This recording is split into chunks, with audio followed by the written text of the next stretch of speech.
ନମସ୍କାର। ଆସନ୍ତୁ ଆରମ୍ଭ କରିବା ଆଜିର ଏହି ସ୍ୱତନ୍ତ୍ର ବିଶ୍ଳେଷଣ। ବିଷୟବସ୍ତୁ ହେଉଛି ମାରାତ୍ମକ କଳ୍ପନା, ମାଇକେଲ ଡେଲ୍ ମାମଲା, ଯାହା ଇଣ୍ଟରନେଟ୍ କଣ୍ଟେଣ୍ଟ ଏବଂ ଏହାର ବିପଜ୍ଜନକ ସୀମା ଉପରେ ପର୍ଯ୍ୟବେସିତ। ଭାବନ୍ତୁ ତ, ଗୋଟିଏ ରୁମ୍ ପୁରା ଉଜ୍ଜ୍ୱଳ ଆଲୋକରେ ସଜା ହୋଇଛି, କ୍ୟାମେରା ଅନ୍ ଅଛି, ସବୁକିଛି ଦେଖିବାକୁ ଏକ ନର୍ମାଲ ପ୍ରଫେସନାଲ ସୁଟ୍ ଭଳି ଲାଗୁଛି। କିନ୍ତୁ କିଏ ଜାଣିଥିଲା ଯେ ଏହା ଜଣେ ବ୍ୟକ୍ତିଙ୍କ ଜୀବନର ଶେଷ ସୁଟିଂ ହେବାକୁ ଯାଉଛି?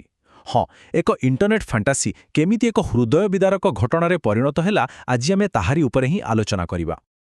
ଆଚ୍ଛା, ଆସନ୍ତୁ ଏବେ ସିଧାସଳଖ ଘଟଣା ଭିତରକୁ ଯିବା। ଏହି ଦୁର୍ଭାଗ୍ୟଜନକ ରାତିର କେନ୍ଦ୍ରବିନ୍ଦୁରେ ମୁଖ୍ୟତଃ ଦୁଇ ଜଣ ଥିଲେ।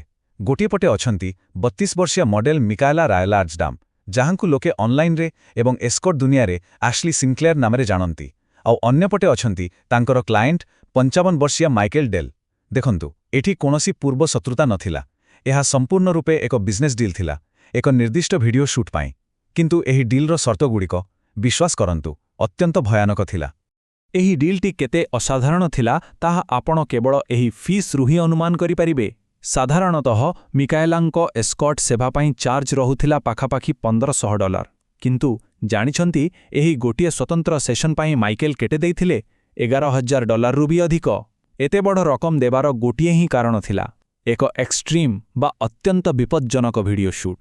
ମାନେ, ସିଧାସଳଖ କହିବାକୁ ଗଲେ, ଅଧିକ ଟଙ୍କା ପାଇଁ ନିଜ ଜୀବନକୁ ଏକ ଜଣାଶୁଣା ବିପଦ ଭିତରକୁ ଠେଲି ଦେବାକୁ ଏଠି ସହମତି ପ୍ରଦାନ କରାଯାଇଥିଲା। ଏହା ଇଣ୍ଟରନେଟ୍ କଣ୍ଟେଣ୍ଟ ନିର୍ମାଣର ଏକ ଅତ୍ୟନ୍ତ ବିପଜ୍ଜନକ ସ୍ତର ନୁହେଁ ତ ଆଉ କ'ଣ? ଏବେ ଟିକେ ସେହି ରୁମ୍ର ପରିବେଶ କଥା ଚିନ୍ତା କରନ୍ତୁ। ପୁରା ଏକ ପ୍ରଫେସନାଲ ଷ୍ଟୁଡିଓ ଭଳି ସେଟଅପ୍ କରାଯାଇଥିଲା। ଉଜ୍ଜ୍ୱଳ ଆଲୋକ, ପ୍ରତ୍ୟେକ ମୁହୂର୍ତ୍ତକୁ ରେକର୍ଡ କରିବା ପାଇଁ ଷ୍ଟାଣ୍ଡବାଇରେ ଥିବା କ୍ୟାମେରା, ଆଉ ସେମାନଙ୍କ ମଝିରେ ଏକ ବିପଜ୍ଜନକ ରୋଲ୍ ପ୍ଲେର ଚୁକ୍ତି। ଆଉ ଏସବୁ କାହା ପାଇଁ ହେଉଥିଲା ଜାଣିଛନ୍ତି? ଓନ୍ଲି ଫ୍ୟାନ୍ସର ଦର୍ଶକମାନଙ୍କ ପାଇଁ, ଯେଉଁଠି ଲୋକେ ଏକ୍ସକ୍ଲୁସିଭ୍ ଏବଂ ଚରମ ସୀମା ଅତିକ୍ରମ କରୁଥିବା କଣ୍ଟେଣ୍ଟ ଦେଖିବାକୁ ପାଣି ଭଳି ଟଙ୍କା ଖର୍ଚ୍ଚ କରନ୍ତି।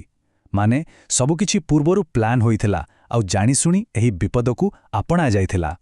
ଯେତେବେଳେ ଆମେ ତଦନ୍ତ ରିପୋର୍ଟ ଦେଖୁ, ଏହି ସୁଟିଂର ପ୍ରକ୍ରିୟା ଶୁଣିଲେ ସତରେ ଲୋମ ଟାଙ୍କୁରି ଉଠିବ।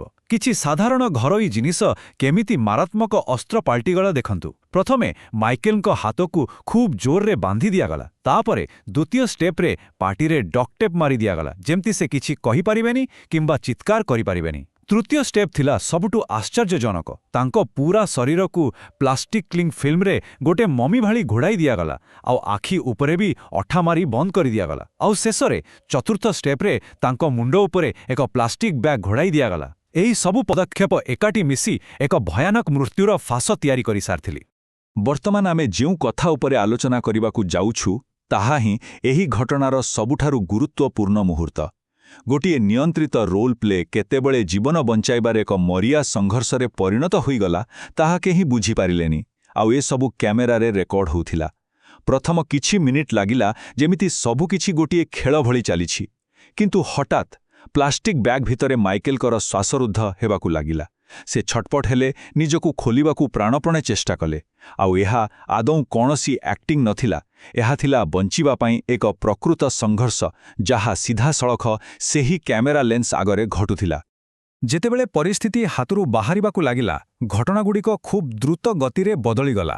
ମାଇକେଲକୁ ଛଟପଟ ହେବାର ଦେଖି ମିକାଏଲା ପୁରା ଛାନିଆ ହୋଇଗଲେ। ତାଙ୍କୁ ଯେତେବେଳେ ଲାଗିଲା ଯେ ଖେଳଟି ସମ୍ପୂର୍ଣ୍ଣ ରୂପେ ବିଗିଡ଼ିଗଲାଣି, ସେ ସାଙ୍ଗେ ସାଙ୍ଗେ ଜରୁରୀକାଳୀନ ନମ୍ବର 911କୁ କଲ୍ କଲେ। ପ୍ୟାରାମେଡିକ୍ସ ଆସିଲେ ଆଉ ମାଇକେଲକୁ ତୁରନ୍ତ ହସ୍ପିଟାଲ ନିଆଗଲା। କିନ୍ତୁ ଦୁର୍ଭାଗ୍ୟବଶତଃ ସେତେବେଳକୁ ବହୁତ ଡେରି ହୋଇସାରିଥିଲା। ଡାକ୍ତରଙ୍କର ଅନେକ ଚେଷ୍ଟା ସତ୍ତ୍ୱେ ପରଦିନ ଡାକ୍ତରଖାନାରେ ତାଙ୍କର ମୃତ୍ୟୁ ହୋଇଗଲା। କେବଳ ଗୋଟିଏ ରାତିର ଭୁଲ ସୁଟିଂ ସବୁଦିନ ପାଇଁ ଜଣଙ୍କର ଜୀବନ ନେଇଗଲା। ପରେ ଯେତେବେଳେ ତଦନ୍ତ ହେଲା, ଡକ୍ଟର ଏବଂ ତଦନ୍ତକାରୀମାନେ ଗୋଟିଏ ସ୍ପଷ୍ଟ ମେଡିକାଲ କାରଣ ବାହାର କଲେ। ତାହା ହେଉଛି ଆସ୍ଫିକ୍ସିଏସନ୍, ଅର୍ଥାତ୍ ଶ୍ୱାସରୁଦ୍ଧ ହେବା।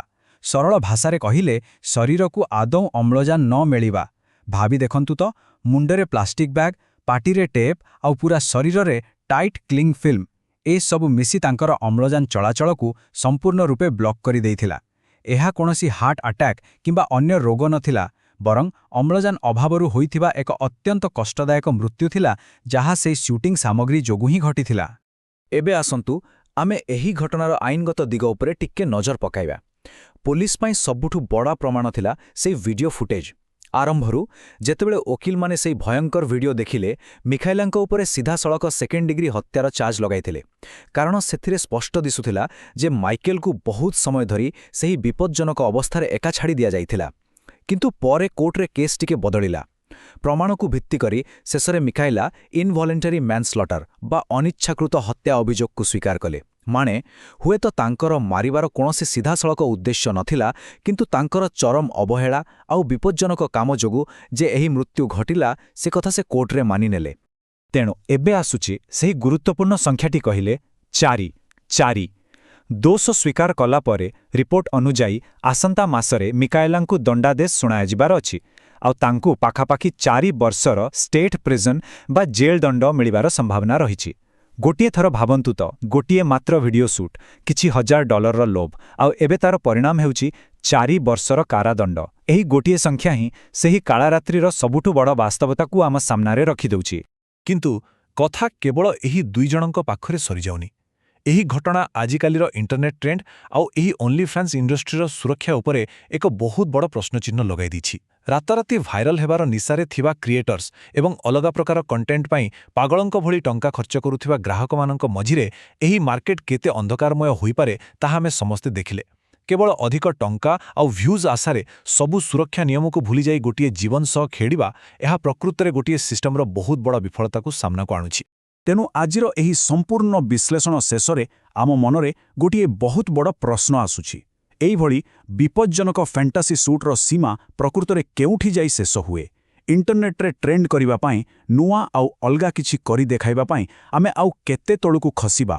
ଏହି କ୍ରିଏଟର ଇକୋନୋମିର ଅନ୍ଧକାର ଦିଗକୁ କଣ୍ଟ୍ରୋଲ କରିବା ପାଇଁ କ'ଣ କୌଣସି ଦୃଢ଼ ଆଇନ ବା ନୈତିକ ସୀମାରେଖା ଦରକାର ନାହିଁ କି? ମାଇକେଲ ଡେଲ୍ଙ୍କ ମୃତ୍ୟୁ ଆମ ସମସ୍ତଙ୍କ ପାଇଁ ଏକ ଦୁଃଖଦ ଚେତାବନୀ। କ୍ୟାମେରା ତ ବନ୍ଦ ହୋଇଗଲା, ସୁଟ୍ ବି ସରିଗଲା, କିନ୍ତୁ ଆମ ସମାଜ ପାଇଁ ଛାଡ଼ିଗଲା ଏକ ବଡ଼ ପ୍ରଶ୍ନବାଚୀ। ଆଜିର ଏହି ବିଶ୍ଳେଷଣରେ ଆମ ସହ ଯୋଡ଼ି ହୋଇଥିବାରୁ ଆପଣଙ୍କୁ ଅନେକ ଧନ୍ୟବାଦ। ଏହି ପ୍ରଶ୍ନ ଉପରେ ନିଶ୍ଚୟ ଟିକେ ଚିନ୍ତା କରିବେ।